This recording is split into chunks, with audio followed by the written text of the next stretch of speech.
Hello, everyone, and a special hello to Will Crosby. Hey, howdy, partner. Hey, how's it going? I heard you've been playing Red Dead Redemption 2. Is that true? That is very true. I've heard you've been playing it as well. You know what? That's actually true. And since we've both been playing it, how about we take, a quick 10-15 minutes and talk about our experience with the game so far? Does that sound good? Right on, partner. Cool. So I think we should preface this by saying I think we should try and avoid major important spoilers, but both of us will be talking about the first roughly 20 hours of the game. Is that right?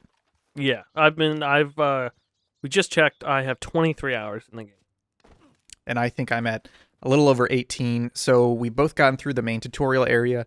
We've kind of done a bunch of the starter missions. I think my story progress is at 30%. Yours is probably right around the same. I don't think we should discuss specific spoilers, but at the same time, we are going to be talking about the game. So if you're wary of that, turn off and maybe come back later when you're more comfortable. But let's go ahead and get started then. Will, how are you feeling about the game so far? I'm genuinely loving it. That's good. Yeah. So, and I don't mean to ham this up with it being like this crazy game that's doing all this stuff right. Like, I buy into that all the time. A lot of big games come out, and I'm like, oh, this will be the game that I'm gonna play for months. Like, I have friends who say that about things. I had a friend who swore he'd be playing Titanfall 2 every weekend, and I think after the first 2 weeks, he was done. Not to say Titanfall 2 is not a bad game, but I'm surprised he lasted 2 weeks, honestly. Yeah, so, I like to preface that with, I say it a lot, but this time, again, I'm only 23 hours in, but I think I might actually mean it. There's so much to this game that is so slow, but in a good way, and I'm enjoying that immensely. Like, the time it takes to do things, I'm just totally into. I'm into picking up individual boxes.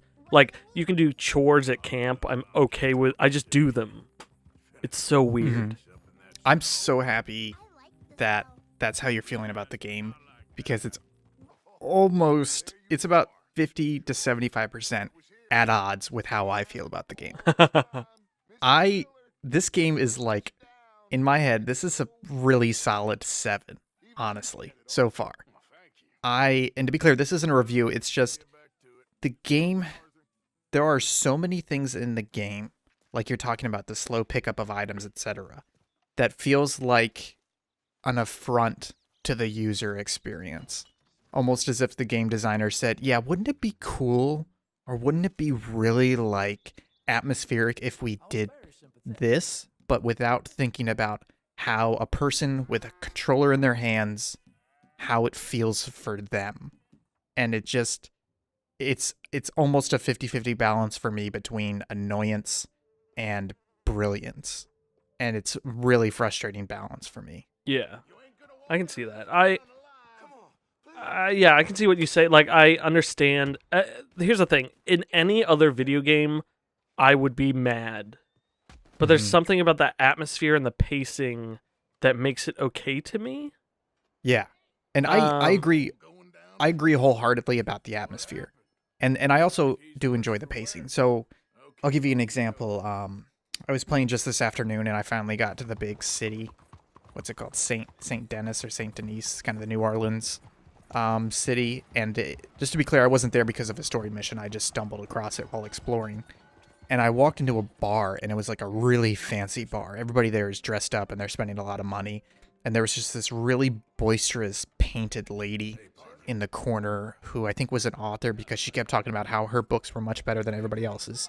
And I just stood there for 3 minutes just listening to her just boast loudly to this entire bar, almost begging for attention. And it wasn't part of a side quest. It wasn't part of any extensive interaction with her. It was just a character in a bar in a city, and I loved that. Have you had that kind of experience? Yeah, so I've had several times going to just walking through a town, and then someone just says something to you, and you'll be like that's just never happened to you in a game before, where someone greets you, you say something back, and they like continue the conversation, but in an Yes. almost dynamic way. Like, hey, you just did this thing the other day, and you're like, wait, how'd you know I did this thing the other day? And like my girlfriend, who she plays video games not a ton, but I showed her this, and she immediately was like, she saw the poker icon, and she's like, you can play poker? I'm like, yeah. She sat in game time 36 hours at the same table Wow. until she busted all the people out. And she was That's so crazy. excited. And she's like, I need more of this like high stakes game, because she was only winning like $10. So I ended up later stealing a train, and it went to Saint Denis or Dennis, whatever it is. And I was like, holy crap, this big city. And I was like, I gotta find the high rollers. So she's sitting at this table as a like podunk cowboy with all these fancy dressed guys cleaning them out. And like they're talking, there's people in the rooms talking. There were these two guys watching us play, or watching the table, smoking cigars and like talking about what's going on in the town. And yeah, there were a couple like repeat lines from like random characters of like, I'm as full as a tick, and stuff like that. But those two guys, like their conversation just kept going on, and I thought it was pretty cool, especially for that long of time. I think that's what the game really excels at, is as commonsensical as it sounds, it just has so much variety in voice acting. So Yes. I'm not sure that I have hit the same line. I probably have, but it was not apparent. You know, it's not like Skyrim, not just with the bugged line about the arrow in the knee, but almost every other line was repeated endlessly. Yeah. Whereas this game, it just has so much VO, and just that fact alone, even though there's a lot of work behind it, adds so much atmosphere because of how many people are talking to each other about unique things in reference to you, in reference to one of X number of actions that you have taken recently, that random conversations you have with the passerby go differently every single time because of who that person is, how you're interacting, and it just adds so much depth that it hides the machinery behind the game. And there's so much, the level of interaction and dynamic like changes is incredible. I've been reading about people who like, this guy shot a guy in the leg, and like 2 weeks later he had a like amputated leg with a wooden leg.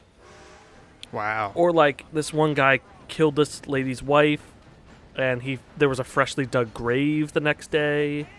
Like all this stuff, and it's just, I keep hearing this stuff and I'm like, I don't want to read it because I want it to happen to me. Yeah. It's just there's such, like you said, a level of depth that I don't think, like, it could turn out like 75 hours in this game, you see the machinery, but that's 75 hours of depth that you never saw the machinery.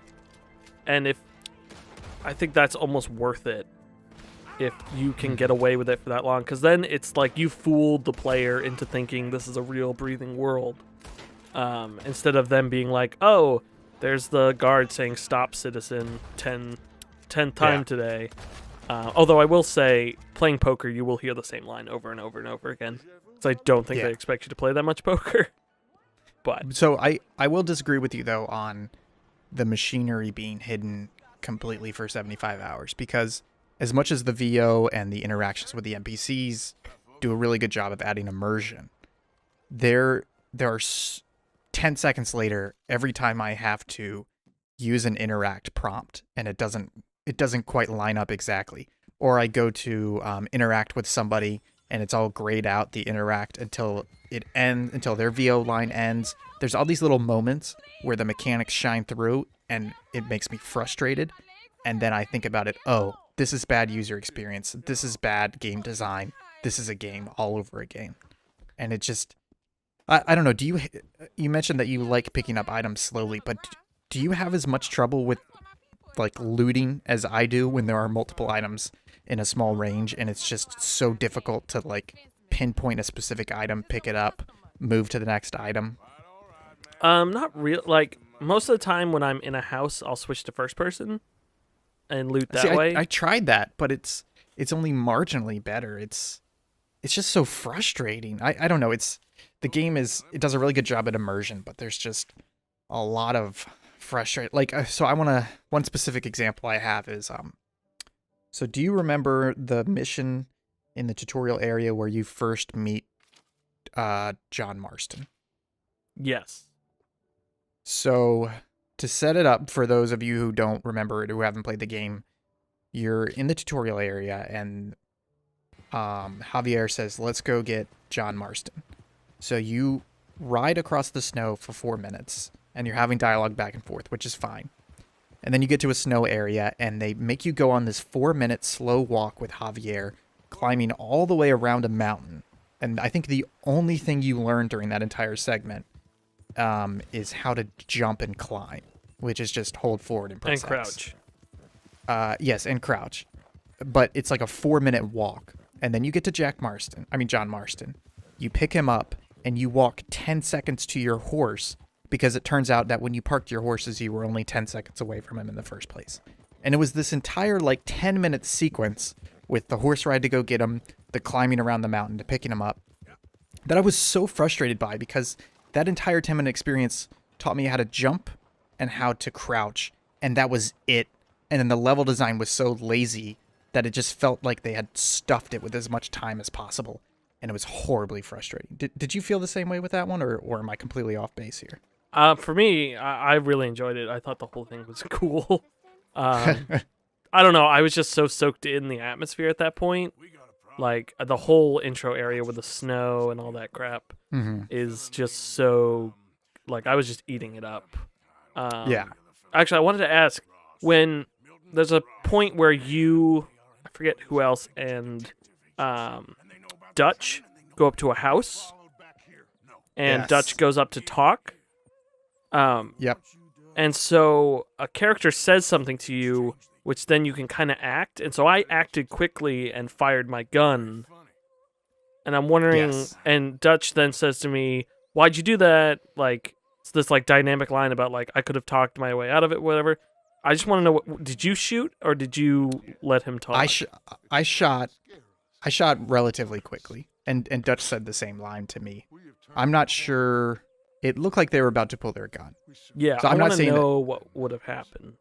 Yeah, I'm sure they. I don't know, but I was definitely enthralled by that moment, and there are definitely times where I slow down and I sit back and I watch the experience play out, because it feels like there is really good mission design in this, better than most Rockstar games, because it doesn't feel like there is any sort of formula. It kind of reminds me of you played Spider-Man? Did you play Spider-Man? I'm like 7 hours in. So the thing that I really like about Spider-Man is that they have story mission icons, and you go there to trigger a story mission, but you don't know if that's just a cutscene. You don't know if that's a puzzle. You don't know if that is actually an action sequence. The story missions are so varied that it doesn't. It mixes it up. Every time you go to a story mission icon, you don't know what you're actually going to get. And it feels like Red Dead Redemption 2 does that as well, in that most other Rockstar games are like, hey, go to here, and it's going to be a giant set piece type of thing, and then that's pretty much it for every single mission. It's some sort of set piece. And it doesn't feel like that with this game. It feels like they're telling individual little stories, and some of them are shorter, some of them are longer. Yeah. I did a hunting mission that wasn't even like a lettered thing. It's like you just go up to it and it's like, Charles wants to hunt. So I went hunting with him. I was like, I figured we just hunt. And then there was this whole secondary story about chasing poachers who were hunting buffalo. Yeah, I did that one too. And the same thing with fishing. I just went fishing with Sean. And it feels like you're actually bonding with the NPCs. Yeah, the fishing is so much fun. Really? I usually hate fishing in a game. I love doing it in this game. That's man, I gotta disagree with you. So I just learned how to fish a few hours ago, and as far as I can tell, it is just cast, wait for the bite, and then reel it in, right? Like, you don't even really have that much control over where explicitly you're landing. Like, No, you not kind of really, do, but it's not you can, as good fight as the fish and all that stuff. Choose a different it's baits. just- I'm very much into it. I I don't Man, like I don't know, complicated stuff. And some of the mini games, they feel like they are just. I played a round of dominoes, a game of dominoes last night that took 35 minutes, and about 20 minutes of that was a lot of animations that you could not skip, even though they let you skip some of them. Mm-hmm.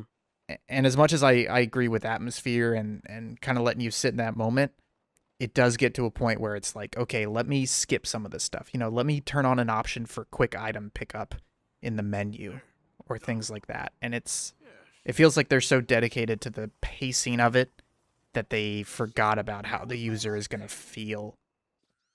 I don't know. Yeah, I can see them releasing, I don't know, actually, like a more GTA-ified version of the, like, once you beat it once, it's like, oh, here's New Game Plus, and like here's the option to skip cutscenes, like quick grab, like all that sort of stuff. Yeah, I can quick see grab would something be like great. that.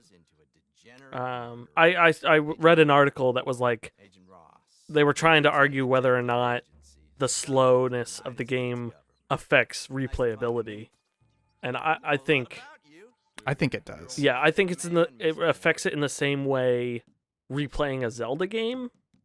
Like you would wait. Like I played like 75% of Twilight Princess, and then my save got corrupted, and I was like, oof, I can't just start this over. That's not how Zelda games work. And I actually have never beaten Twilight Princess, but I think it's that sort of situation that it would be a few years. Yeah. So the reviewers are saying roughly 60 hours to finish the story. If you're a little more than a third of the way through, and I'm almost a third of the way through, what are we thinking we want out of the rest of the game? By the way, you're more through the game than I am. Oh, because of the story percentage? Yeah, I'm only at 26. Oh. I just I just started chapter 3. Okay. I think I would like to explore more of the map, and as counterintuitive as this is, well, I don't want to say counterintuitive, but as hypocritical as this is, I do want to see more set pieces. Like I came across a fort north of Valentine or northeast of Valentine, and I want to have some missions that kind of start to have you show impact on the world. What about you? Yeah, I'm very much looking forward to exploring the map more. Just finding like little nooks and crannies, places that like you can just find Easter eggs or like a little town, something, a little nice spot to fish. Like I love that sort of stuff in open world games. And a lot of open world games treat that as just an area where they're knitting the set pieces together, where in here it feels like everywhere was designed on purpose. But I echo that set piece thing. Like I want like a 30-minute mission that is like not necessarily crazy high stakes, but it's like you're doing a ton of stuff, shooting, blah blah blah. And yeah, I think I'm excited. I'm excited to I come home from work excited to play, and I'm at work excited to play. So me too. I feel like I'm getting my fill of the small time cowboy, and I'm excited to play and see how much bigger Arthur Morgan gets in the world. Yeah, for sure. Well, Will, thank you for joining us. I think we can probably say right now that when we're both finished with the game, we're going to come back and have a very spoiler-filled discussion on the entirety of the game and everything in it. How does that sound? That sounds perfect. Great. Well, until then, thank you for listening. I'm Ian Gibson. You can find me on Twitter at ThinkGibson. Will, where can we find you? You can find me riding into the sunset, or you can find me on Twitter at Hunt270. And you can find both of us and the rest of the Subpixel game at subpixelfilms.com, which is an easy way to get to our Subpixel YouTube channel. We have plenty of content on there, and if you pay attention and keep a lookout, we may have that Red Dead Redemption 2 spoiler-filled, full-blown discussion coming soon. At our current play pace, we'll probably have that at, 6 months, Will Crosby? I'll give it 10 years. Yep, that sounds about right. So in 2 decades, we'll see you for that video. Bye-bye. Bye.